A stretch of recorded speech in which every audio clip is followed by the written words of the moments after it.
Başı rahmet, ortası bereket, sonu mağfiret olan bir ayın içerisinde, mübarek Ramazan ayın içerisinde bulunmaktayız.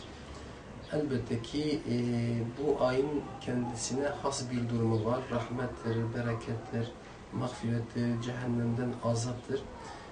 Ve özellikle de dayanışmadır, fakirlerle görüşmedir, onların sofrasına oturmadır.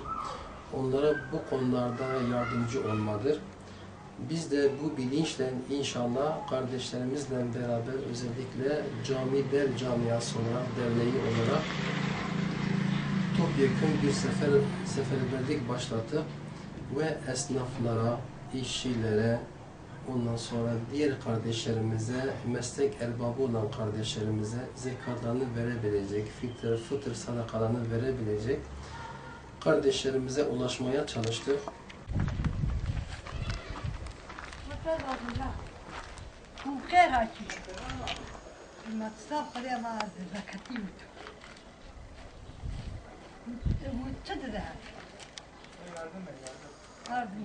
Allah Peygamber sizden de onlardan da razı olsun, getiriyor ve gönderende de Allah hayırlarını kabul eylesin inşallah.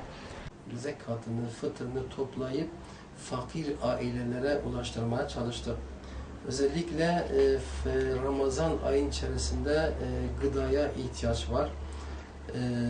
Bizler de bu bilinçle bu kardeşlerimizden, bu esnaf kardeşlerimizin bize vermiş oldukları zekatlarını, fıtır sadakalarını gıda paketleri şeklinde hazırladık. İhtiyaç olan kardeşlerimize ulaştırmaya çalıştık.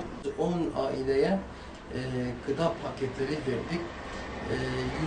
110 aileye de aynı şekilde yaklaşık her bir pakette 5 kilo olmak üzere 110 aile 5'er kilo et dağıttık. Bunun dışında Avrupa Yetim Der'le beraber camiamız, yani Cami Der, aynı zamanda Cami Der Umut Kervanı platformu içerisindedir.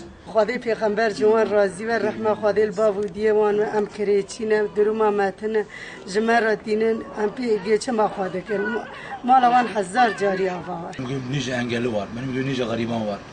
Her biri bir el atarsa, atsa da Allah razı olsun, atmasa da Allah razı olsun. Yani bizde zengin var. Yani 5 kuruş verse de, yani ne ondan bir şey eksik olur, bize fazla olur ama ona da eksik olmaz.